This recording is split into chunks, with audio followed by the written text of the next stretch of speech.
Thank you very much, Lord Hannay, Chair of the UNA UK, Mr. Sam Dawes, Executive Director of UNA UK, Ambassador John Soares and his predecessors, distinguished members of the diplomatic corps, and my former colleagues at the United Nations and Korea and elsewhere.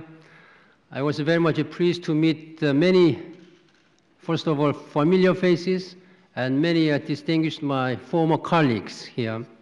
And I'm very much pleased and honored to have this opportunity to address a group of such distinguished persons and informed and very much learned. I'm very much surprised that the whole United Kingdom, I know that this is a very free and democratic society.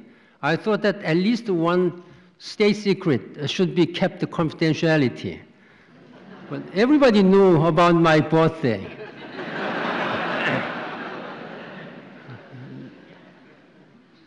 The moment I arrived, I received a very nice flower bouquet from my colleague, Secretary General of IMO, and that I realized that something was going wrong.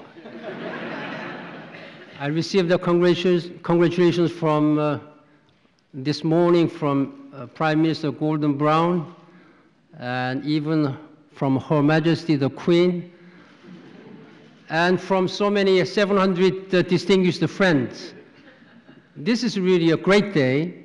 I may expect one more coming from Secretary Miliband, maybe. I hope you should make it sure. This time, if it doesn't come from him, it will be a problem now again. Now, people may wonder, today, coincidentally, even though I did not plan in my life, I didn't have any choice of my birth, first of all. I didn't have any choice of coming to United Kingdom today, Friday the 13th. But somehow in my life, I think Friday 13 seems to have quite connections or predestined relationship. I was elected formally as a Secretary General of the United Nations the Friday 13th, October 13th, a Friday. I was asked to formally inaugurate as Secretary General last year. The date was given December 13th again. So I thought, what's the relationship of this 13th, my birthday's 13th, election, and formal inauguration? So I chose not to have another 13th. So I decided to have it on December 14th instead, at my insistence. But I found that it turned out to be a very good day, 13th and Friday. But I'm not quite sure whether I was really born on Friday in 1944. I have to check all these calendars. But anyway, thank you very much for all your very kind sentiment and congratulations on that. Let me thank, first of all, Lord Hannay for organizing this and introducing me very warmly. You began it by alluding, saying that my baptism by fire. I know what you mean. During last 18 months, what I have learned is that my life has been much more eventful than normal United Nations Secretary General's life, maybe. I think that the first Secretary General of the United Nations who said that the job of the Secretary General of the United Nations is the most impossible job on earth. I am very much impressed by his foresight. But my mission, as I said during my many occasions, that my mission is to make this mission impossible to mission possible.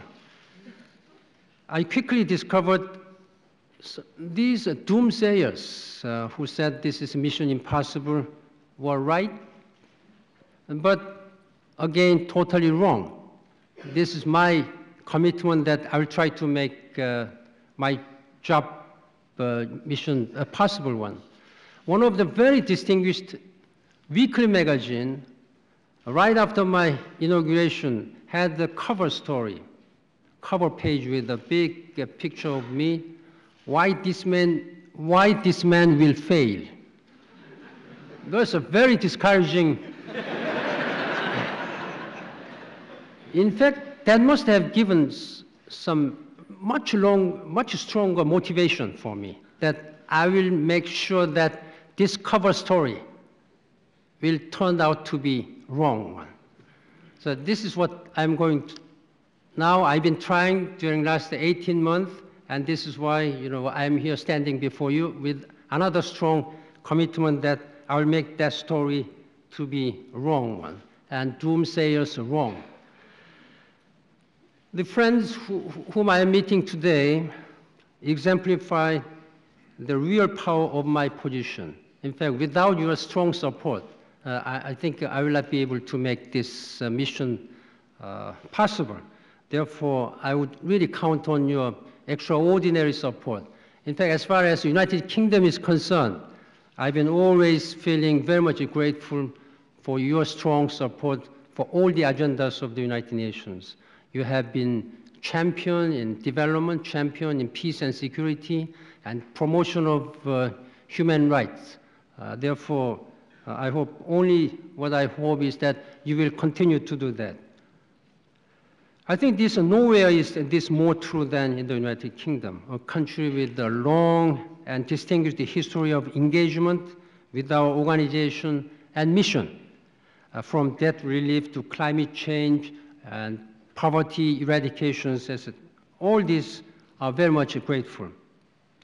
For more than 6 decades, UNA UK has helped cultivate this support through outreach, volunteers, efforts, educational initiatives, conferences, and seminars.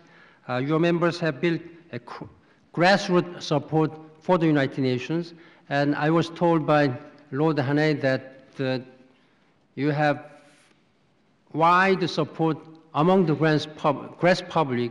Only mission for him as chair of this UNA UK is to deepen this level of support.